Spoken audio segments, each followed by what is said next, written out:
শুভ সকাল আমার প্রিয় বন্ধুরা। কোচবিহার জেলার ছোট্ট একটা গ্রাম থেকে আমি পিঙ্কি আর আমার ব্লগ চ্যানেলে তোমাদেরকে জানাই অনেক অনেক স্বাগত আর অনেক অনেক ভালোবাসা। তো তোমরা যে যেখান থেকে আমার ভিডিওটাকে দেখছো, আশা করছি সকলেই তোমরা ভালো আছো আর সুস্থ আছো, আর আমরাও ভালো আছি। তা দেখো, অনেক সকালে উঠেই প্রথম কাজ হলো আমার এই উনুনের ছাইগুলো ফেলানো, কারণ এটা প্রত্যেক দিনের কাজ আমার। এখন তো উনুনেই রান্না করছি, কেন করছি সেটা না হয় পরেই তোমাদের জানাচ্ছি। তো প্রতিদিন ছাইগুলো কিন্তু আমি আমাদের যে সবজি লাগিয়েছি সেখানে ফেলে ফেলে দিই, কারণ ছাইগুলো খুব সার হিসাবে ভালো কাজ করে। আর দেখো, ছাই ফেলানো হয়ে গেছে, এখন উনুনটাকে ধরিয়ে জল বসিয়ে দিয়ে উঠোনটাকে সুরে নেব, কারণ উঠোন পরিষ্কার তো করতেই হবে, এটা ডেলি রুটিনের কাজ। আর আজকে বাড়িতে সরস্বতী পূজা করতে পারছি না, তাই ছেলে মেয়েকে ডেকে দিয়ে ক্লাবে দিয়ে আসবো। বাবাই কিন্তু ইয়াদের বাড়িতে পূজা করতেছে, বাপ্পাদের বাড়িতে, পরে ক্লাবে আসবে। পূজা কর।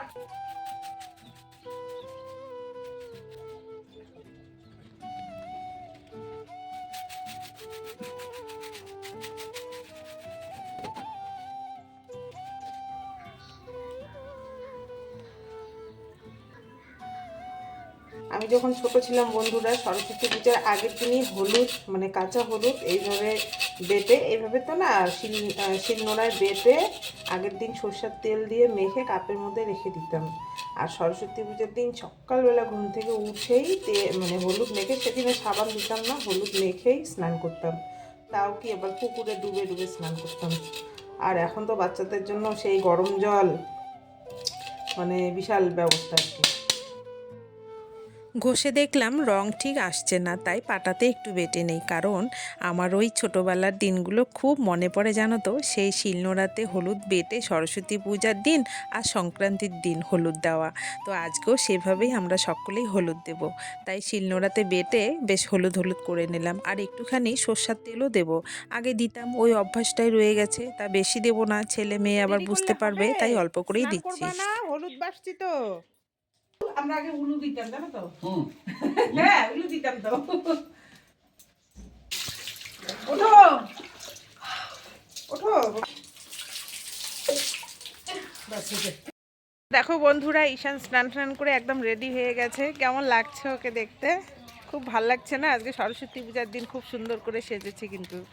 তো ও এখন ক্লাবে যাচ্ছে, আমিও স্নান করে তারপর ক্লাবে গিয়ে অঞ্জলি দিয়ে আসবো। তো ও যাক ক্লাবে এখন, এই জন্য ওকে রেডি করে দিলাম যে ও যাক ওইখানে পূজার এখানে। বাবা যাও, হ্যাঁ তুমি যাও। যাও, ভিতরেই থাকবা কিন্তু।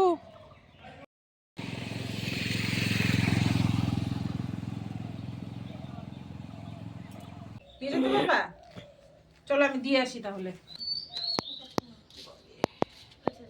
দিয়ে আসি।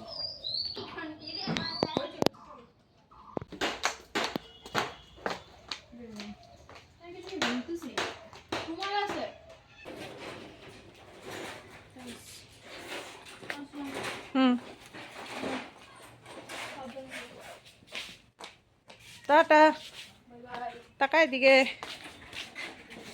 টাটা।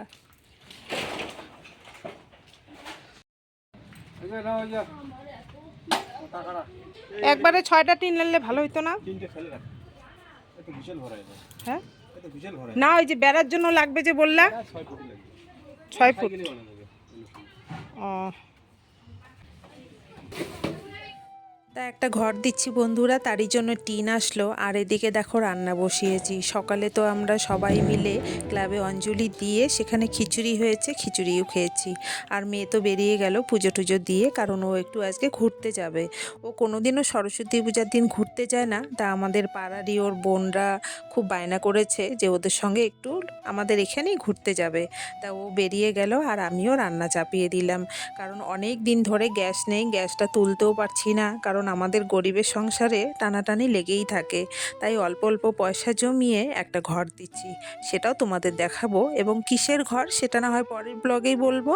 কতদিন হয়ে গেল এভাবেই টানাটানি করে রান্না করছি, জানো তো। অভাব যতই থাক বাঁচার জন্য তো খেতেই হবে, তাই না? আর খাওয়ার জন্যই এত যুদ্ধ।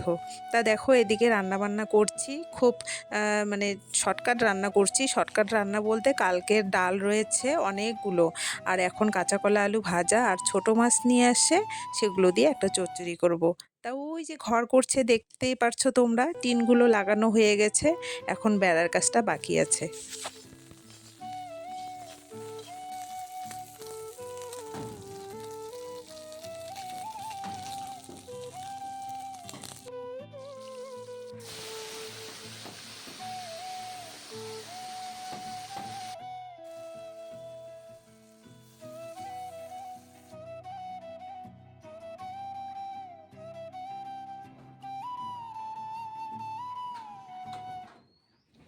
এই বাসটার নাম কি বলতো? কি? মাকলা বাস। মাকলা বাস কে হ্যাঁ, দিছে এই ফোনটা? বাসটা দিয়ে ওর সব পিঠা কাটে হবে। দিছে? হুম। কোথায়? কি কোথায়? বাসটা কই পাইছিল?